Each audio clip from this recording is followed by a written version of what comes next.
más grande que tal vez tenemos nosotros los seres humanos es vivir de los deleites de este mundo. Y muchas veces hemos pensado de que tenemos que producir más para vivir más. O sea, mientras más trabajo tenga, más puedo ganar y más puedo llenarme de los deleites. Pero hay veces que el afán y la ansiedad, como muchas veces hemos predicado, ese afán y esa ansiedad que tenemos como seres humanos de querer tener más, nos lleva a tener dolores, aflicciones. Mientras más tiene el ser humano, más se afana por contenerlos y por tenerlo y multiplicarlo, sin saber que eso ocupa el tiempo y parte de su vida para tener paz y tranquilidad.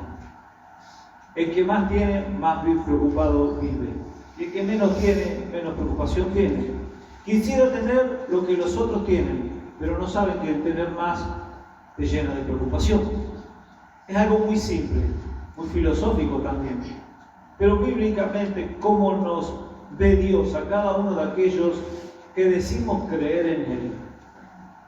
¿Por qué hay tanta gente que durante tantos años de creyente no ha avanzado en la vida? ¿Qué ha pasado? ¿Qué ha sucedido? ¿Qué ha sucedido con aquellos que se han comprometido tal vez haciendo cosas en la iglesia o dando determinadas cosas a la obra de Dios?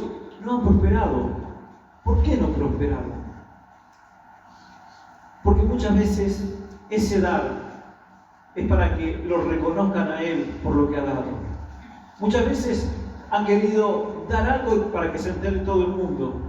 Y la palabra de Dios dice que no se entere tu mano izquierda lo que hace tu mano derecha. En pocas palabras, tu diestra y tu siniestra no se tienen que ni conocer. Porque cuando uno hace algo, lo hace para Dios, para la obra de Dios. No tiene que andar tocando trompeta a los cuatro vientos. Y ese es el drama que muchas veces nos lleva a confundir las bendiciones de Dios. ¿Podemos avanzar algo? Sí, pero tal vez no hemos avanzado para tener el deleite por lo cual hemos avanzado. No le hemos sacado fruto a aquello que hemos logrado tener, porque el afán y la ansiedad nos supera. Es como aquel que compra una casa o un auto en cuota y que todos los meses está sufriendo por la cuota que tiene que pagar y no ve la bendición de tener su auto, su casa, su moto o lo que tenga, ¿no?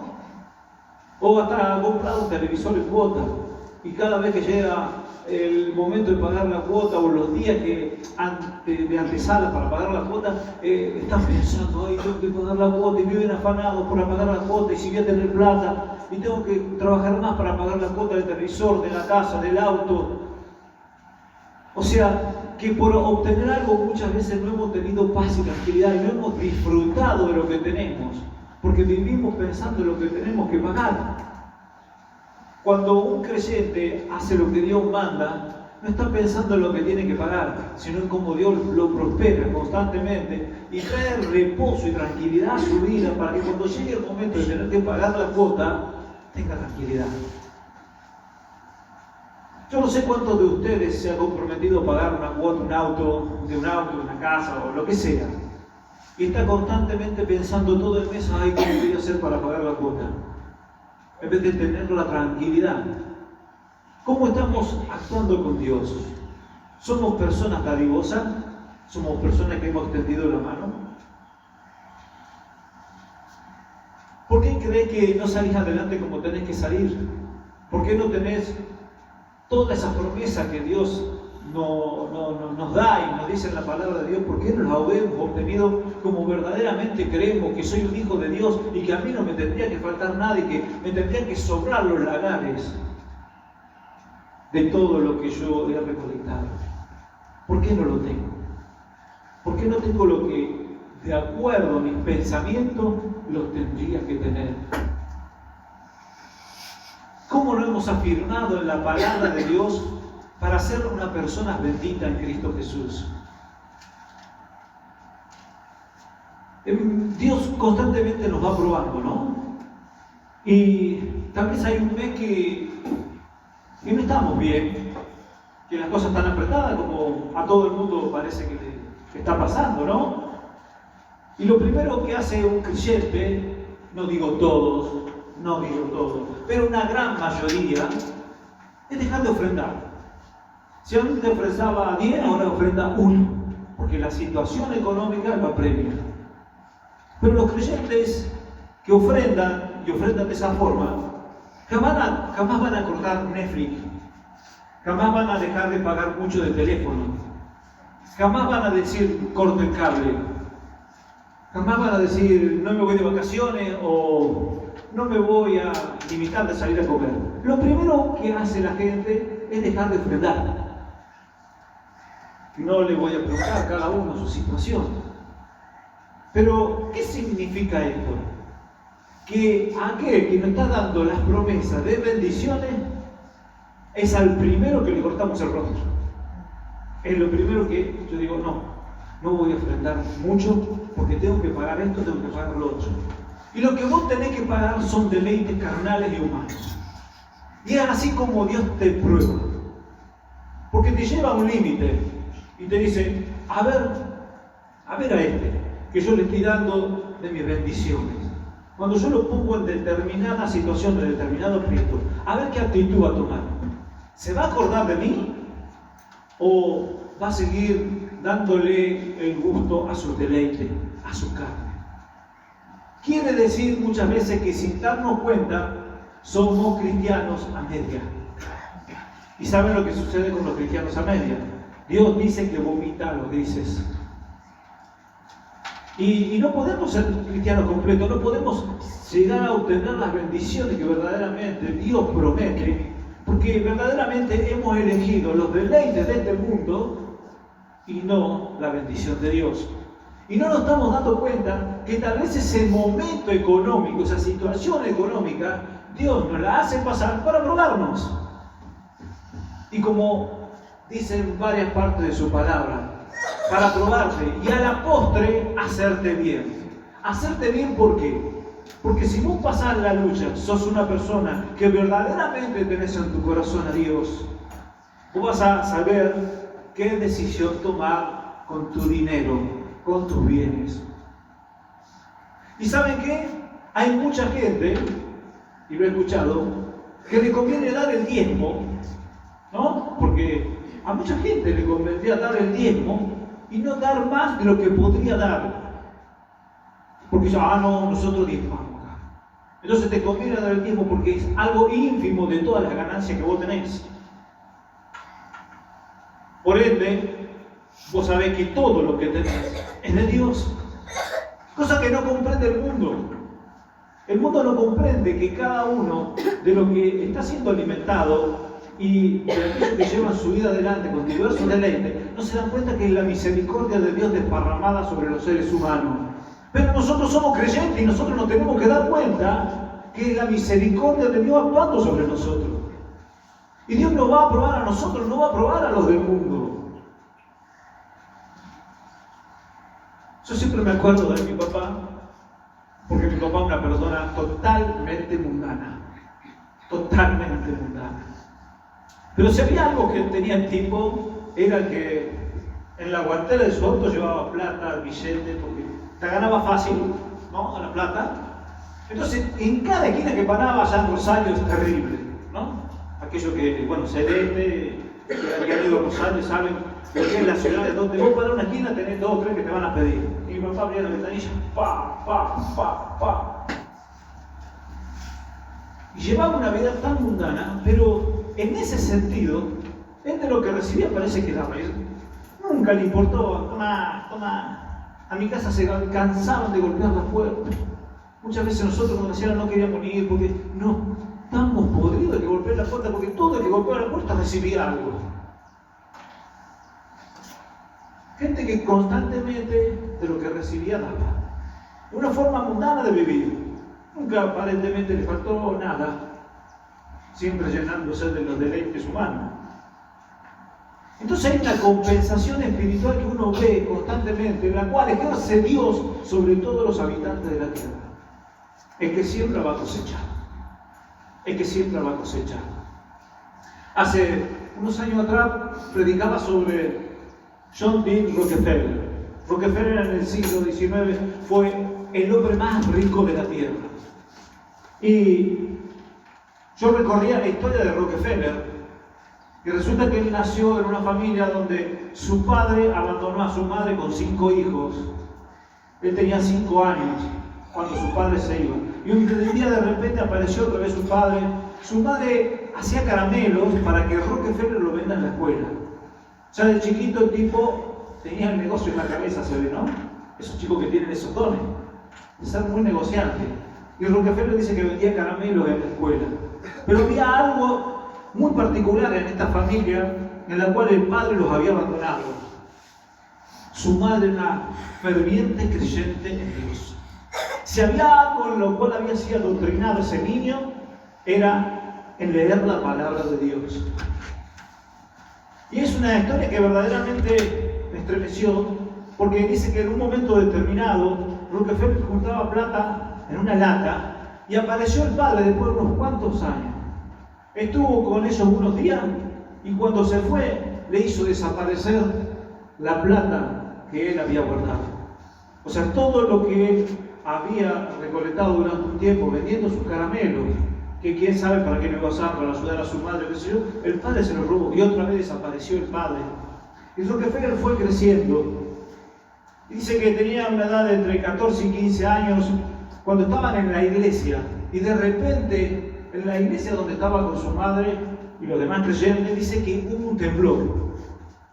Hubo un temblor y todos se quedaron perplejos. Muchos salieron corriendo para afuera y cuando salieron para afuera corriendo, Rockefeller se encuentra que a 200 metros había un pozo donde estaban extrayendo petróleo. Eso fue lo que había causado el temblor, el petróleo. Automáticamente el tipo vio que estaba saliendo el petróleo y empezó a trabajar en ese lugar. A tal punto que él fue uno de los primeros que empezó a refinar el petróleo para ¿qué? Convertirlo en nafta. Bueno, Rockefeller, como todos saben, pasó a ser el hombre más rico de la tierra. Empezó a trabajar desde muy pequeño, tuvo su mentalidad trabajadora y ese don que Dios le dio. Pero había algo que paralelamente corría con Rockefeller, que era la fe. La fe puesta en Dios. Desde chiquito había puesto su fe, su esperanza en Dios. Porque muchos dicen, un creyente no puede ser rico. Sí. Sí. La palabra de Dios me dice, cuando hace la demostración del rico con Jesucristo, que va al rico y le dice, Señor, ¿qué puedo hacer para ser salvo? Jesucristo le dice todo. Bueno, el rico se va triste, ¿no es cierto? Todos conocemos la historia. Pero dice que es más fácil pasar un camello por el ojo de una aguja que un rico entre al reino de los cielos. ¿Se acuerdan de esa parte? ¿No? Qué difícil es que un rico entre al reino de los cielos. Pero después sigue diciendo la palabra, pero yo, Dios, lo puedo hacer. Yo, Dios, lo puedo hacer. Puedo hacer que un rico entre al reino de los cielos. ¿Y por qué lo puedo hacer? Porque ese rico sabe que todo lo que ha obtenido es gracias a Dios. Y continuando con la historia de Rockefeller, porque es una historia que me impactó, pasados unos años, ya él era un gran poderoso. En aquellos momentos todavía no existían los autos, o sea, se habían existido y muy poco lo usaban. Él tenía que viajar de un lado a otro, a Nueva York, y tenía que tomar un tren. Entonces, en su hotel le preparan 2 carros. Uno para llevar sus encomiendas, sus valijas, y el otro en el cual él iba a ir. Entonces, póngale que a 100 kilómetros salía el tren, sube todas sus valijas, el carro con las valijas sale para el lugar donde él tenía que hacer el abordaje para tomar el tren. Pero cuando él se va a subir al carruaje de él, se rompe. Sale el carruaje, llega a la terminal de ferrocarriles, le suben todas las valijas, pero Rockefeller no pudo subir. Cuando le terminaron de arreglar su carro, llega Rockefeller y ya el tren había salido. Rockefeller se queda parado, mirando y dijo, oh, se llevaron todas mis valijas. Todo lo que tenía de mi ropa, mis bienes, todo lo que yo tenía que hacer en esa convención, se llevaron todo.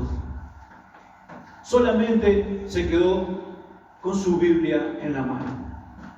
Pasado unas horas, se entera de que el tren ese, en el cual él tenía que viajar, había pasado por un puente y el puente se desmoronó y se cayó el tren y todos los que viajaban en el tren murieron. Solo él se quedó con su gran equipaje, la Biblia. Y es una historia impactante. No sé si a ustedes les puede llegar o no les puede llegar, pero lo que vale tener esto y comprenderlo y vivirlo. Vuelvo a repetir lo que muchas veces he repetido. No puede haber creyentes miserables. Porque si hay creyentes miserables, es que pueden estar dentro de la iglesia y pueden tener una vida miserable. Porque son miserables, porque todavía no han comprendido quién es el Dios de su beneficio, de sus bendiciones. Porque no pueden cumplir con la palabra de Dios. Josué capítulo 1, versículo 8 dice: nunca se apartará de tu boca este libro de la ley, nunca, sino que de día y de noche meditarás en él, para que guardes y hagas conforme a todo lo que está escrito, porque entonces hará prosperar tu camino y todo te saldrá bien. Todo te saldrá bien. Estoy enfermo, estoy caído, me quebré, no importa, todo te saldrá bien. Porque vas a perder todo tu equipaje, vas a perder tu casa, pero todo te saldrá bien. Porque Dios está poniendo tu mano, Dios sabe por qué te está probando, Dios sabe por qué te lleva a esa situación. Y en un determinado momento la mano de Dios se va a mover de tal forma como la vio Job, que perdió sus 10 hijos, perdió su esposa, perdió sus bienes, pero Dios dice que le dio 10 veces más. Y no comprendemos la lucha y la prueba que muchas veces estamos pasando. No entendemos cómo Dios trata con nosotros. Porque Dios nos está probando porque dice: a este no le tengo mucha confianza. Este titubea. Este va más por los deleites del mundo que por el Espíritu de Dios. Sin darnos cuenta que cuando nosotros elegimos a Dios, Dios nos va a dar todo lo que necesitamos. Lo justo, lo necesario. Y muchas veces nos da hasta el postre. Que muchas veces cuando nos ponemos a pensar, hasta es inmerecido. De acuerdo al pensamiento humano, yo estoy recibiendo cosas que verdaderamente ni yo pensaba que él iba a recibir. Pero la misericordia de Dios ha sido tan grande con nosotros que la hemos recibido. Así todo muchas veces no nos damos cuenta y no lo valoramos. En el libro de los Hechos, luego del día de Pentecostés, la iglesia entra en un camino de bendiciones impresionantes y maravillosas, donde la mano de Dios se empieza a mover de una forma incalculable, impredecible, para aquellos que estaban viviendo aquel lugar. En el libro de Juan nos habla y nos dice que Jesucristo, la última vez que se le presenta a los apóstoles, dice: recibí mi Espíritu Santo, pero recibiré el poder cuando venga sobre vosotros el bautismo. ¿Cómo? ¿Los apóstoles no tenían el Espíritu Santo? Sí, pero había algo que le estaba faltando, que era el poder. El poder maravilloso que solamente lo iban a tener cuando Jesucristo esté a la diestra del Dios Padre. Cuando Jesucristo ya estaba en su universo espiritual, en el cielo, como nosotros llamamos, recién ahí el Espíritu Santo iba a obrar en los apóstoles. Y entonces Dios empezó a mover de una forma impresionante, porque el Espíritu Santo empezó a obrar con poder en la vida de los apóstoles. De tal forma que se veían todos los milagros habidos y por haber. Paralíticos, sordos, mudos, ciegos, hasta muertos levantaban. Era impresionante. Era impresionante lo que estaba sucediendo en aquellos momentos en Jerusalén. Juan capítulo 14, versículo 12, Jesucristo le había dicho: las obras que yo hago, Él los hará también, y aún mayores hará, porque yo voy al Padre. O sea que si nosotros supiéramos verdaderamente, y no solamente por el contexto del libro de los Hechos, lo que empezaron a hacer los apóstoles en aquel momento, dice que fue mayor y más increíble de lo que Jesucristo había hecho. Era tal el espíritu que había caído sobre aquella iglesia en aquel momento, que verdaderamente hasta los mismos apóstoles se sentían sorprendidos de que cada cosa que ellos le pedían al Padre, el Padre la cumplía. Y dice que la gente se empezó a aglomerar, a juntar, porque los milagros que veían eran impresionantes. Y ya decían ellos que ya todo lo que ellos poseían no era de ellos mismos, sino que Dios se lo había dado, que todo le pertenecía a Dios. Yo no sé si ustedes se dan cuenta y han razonado y pensado que sea poco, sea mucho, lo que ustedes tienen, se lo ha dado Dios. Tu trabajo, tu auto, tu casa, tus hijos, tu bicicleta, todo. El lavarropa, el televisor, todo te lo dio Dios. Pero muchas veces nos confundimos y decimos, porque yo compré, porque yo, sí, vos lo compraste. Pero cuando nosotros somos creyentes e hijos de Dios, comprendemos que Dios es el que nos proveyó. Dios es el que nos dio la fuerza, la capacidad para llegar a obtener eso. El que pudo estudiar, el que pudo trabajar, el que a Dios le dio fuerza humana para llegar a trabajar y a obtener eso, esa fuerza la comprendemos ahora que nos dio Dios para llegar a obtener todo lo que tenemos en nuestra casa, cosa que el mundo no lo reconoce. El mundo le da gracias a Gauchito Gil, al Severino Lamucurá, qué sé yo, a la Virgen de Loreto, a la Virgen de Luján, a Pancho Sierra, y a quien ande dando vueltas con una imagen. El mundo le da gracias a eso. Hasta hay muchos que le dan gracias a un pastor o a un cura. Y no nos damos cuenta que es la gracia de Dios obrando en nuestras vidas. La confesión, la perturbación que muchas veces existe en los seres humanos es no comprender que Él es el que te da todo. Lo bueno, lo malo, lo lindo, lo feo. Y tomar la decisión correcta en base a la palabra de Dios para seguir siendo personas de bendición. Todo lo que tenemos le pertenece a Dios. Nuestro sueldo, nuestra casa, nuestros hijos, nuestro perro, nuestro gato, todo. Entonces, ¿cómo le vamos a estar negando a Dios algo de lo que Él nos ha dado? Entonces, ¿qué pasaba en aquellos momentos? La gente estaba tan consternada y llena de la gracia de Dios que decían ellos que ninguno era dueño de lo que tenía.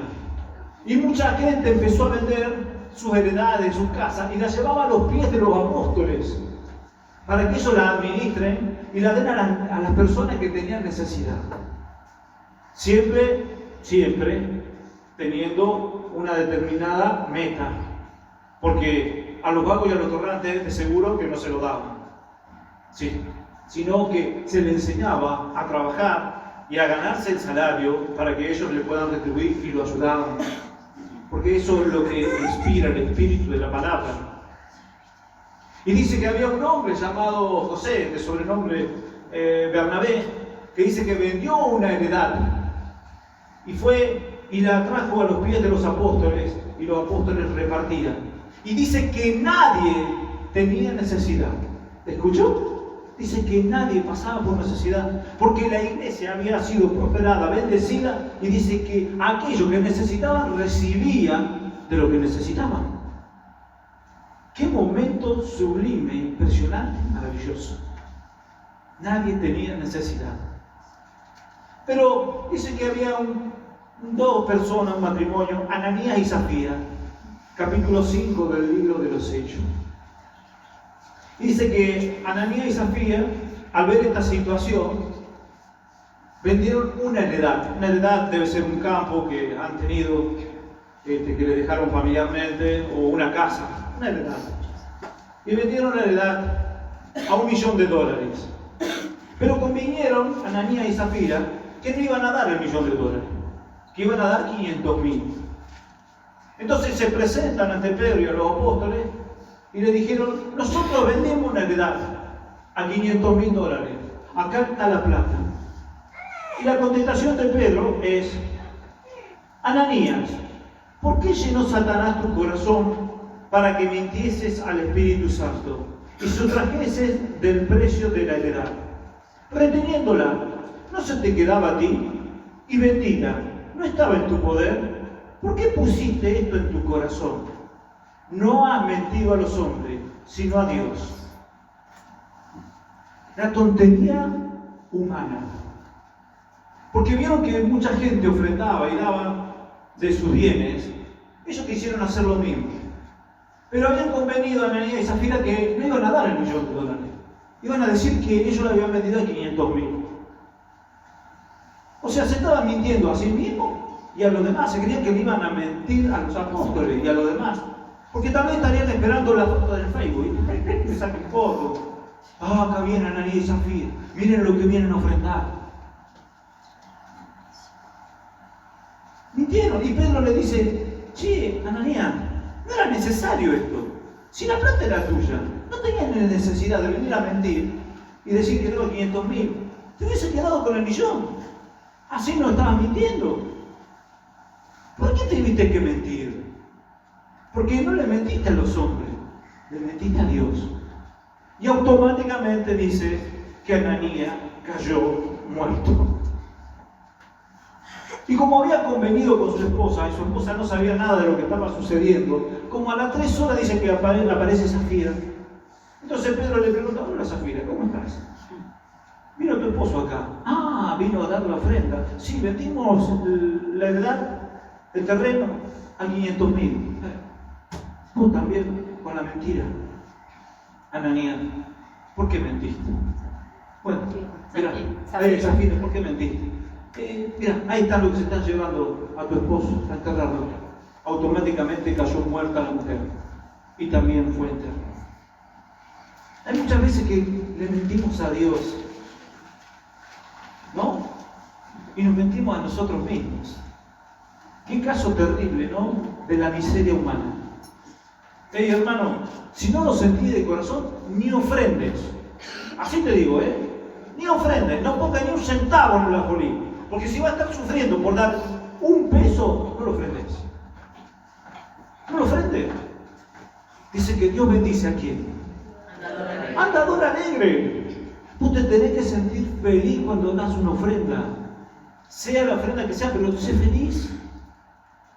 Sé feliz cuando ayudaste a tu vecino. Porque no hay cuestión de venir a dar y poner la ofrenda. El Hijo de Dios es aquel que ve una determinada necesidad, la evalúa, ve cómo es la circunstancia y extiende su mano. ¿Hace bien sin mirar a quién?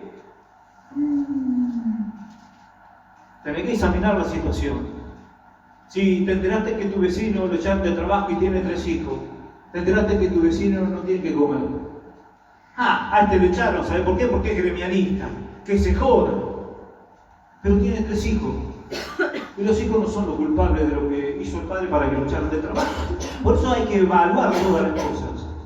Entonces, ¿qué harías vos con los 3 niñitos que tienen?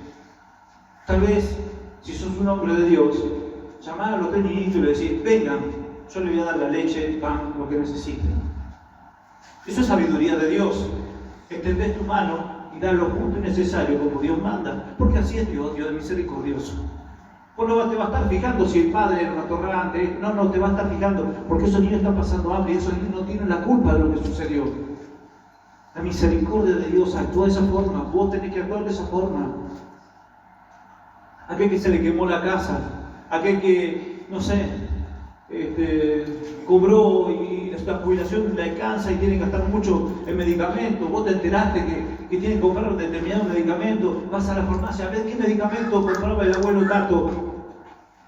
Sí, tal medicamento, vas, lo comprás y se lo llevas. No hace falta ni siquiera que sea plata. Ser dadivoso, ser misericordioso, todo lo que el hombre sembrare, eso es lo que va a cosechar. Y muchas veces no hemos entendido y no hemos puesto parámetros y no hemos puesto como murallas para llegar a contestarnos a nosotros mismos y tener justificación para no hacer el bien. Encontramos justificaciones varias, pero la miseria que hay en nuestro corazón tiene que desaparecer. Tiene que desaparecer. Tenemos que ser personas dadivosas, porque al dadivoso Dios lo va a bendecir.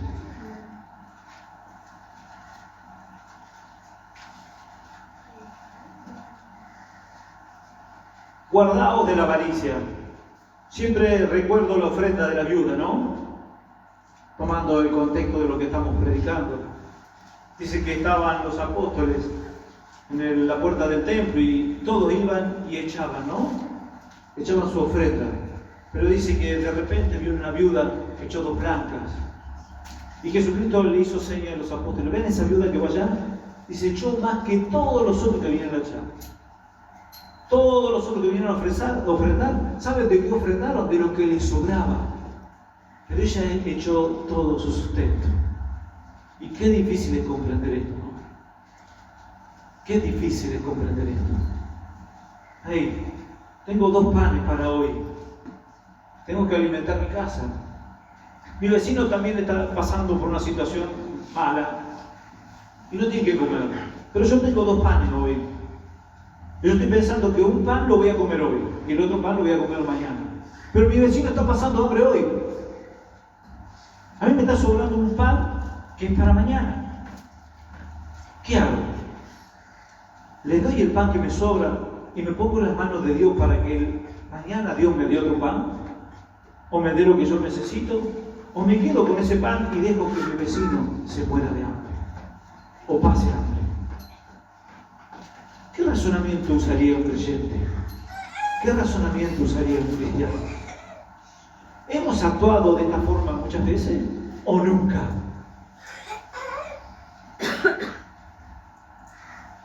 Proverbios capítulo 3, versículo 5 dice: fíate de Dios de todo corazón y no te apoyes en tu propia prudencia.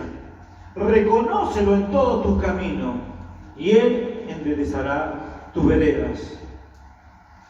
El Salmo 37, 25 dice: joven fui y he envejecido y no he visto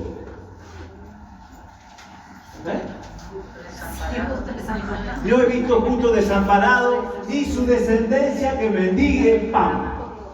Viste que todos piensan en mis hijos. Yo quiero que mis hijos reciban buena educación. Yo quiero que mis hijos tengan esto. Yo quiero que mis hijos... Estás haciendo lo que corresponde ante la presencia de Dios para que tu descendencia no mendigue pan. Para que tu descendencia ande la voluntad y la gracia de Dios. ¿Qué es lo primero que le vas a enseñar vos a tus hijos? Porque la primera enseñanza que le das a tus hijos es tu forma de vida.